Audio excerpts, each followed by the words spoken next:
Hello મારા હવા જેવા ખેડૂત મિત્રો, હું તમારો દર્શક આહિર, નવી પેઢી નવી બુદ્ધિનો ખેડૂત. તો ભાઈ આપણે લઈને આવી જાય છીએ આજે એક ઘઉં નહીં, મતલબ અડધી આખી લારી ભરીને ઘઉં. હવે વાત કરવાની છે તો ભાઈ વેચી નાખવાના થાય છે અમારે, મતલબ એ તે ભાઈ અમારા ભાવ પ્રમાણે ગ્રાહક થાય તો, બાકી એવું કાંઈ શોખ નથી વેચવાનો. પડ્યા રહે 3-4 વર્ષ ખાવું, 3-4 વર્ષ નહીં ઉગાડવા પડે. 700 રૂપિયાના મણ પહેલાં જ ભાવ કહી દઉં છું. હું તમને ઘઉં બતાવી, આમને વિડીયો નહીં બંધ કરી દઉં, તમે તારે ટેન્શન ન કહો ને. હું ઘઉં બતાવી, જો ક્વોલિટી છે એટલે ભાવ લઈ, બાકી ભાવ ન લો. જો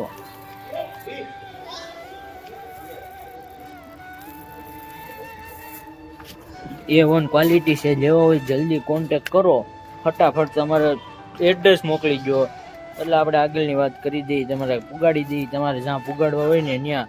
બાકી જો ભાવ 700 રૂપિયા મણ, હજી એક ફેરું કહી દઉં છું, 700 રૂપિયા મણ A1 ક્વોલિટીના ઘઉં. એક નંબરની રોટલી ખાવાનું તમને એમ થાય કે બીજી ફેરું દર્શકભાઈ હજી એ કાંઈક આવું નવીન લઈને આવો. તમે મને એવું કહેવું પડશે, એટલે કહું જેમ બને એમ જલ્દી. આપણી પાસે બહુ ઓલું લિમિટેડ માટે જ છે. જય હિન્દ, જય ભારત. જલ્દી કરજો કોન્ટેક્ટ. જય ઠાકર.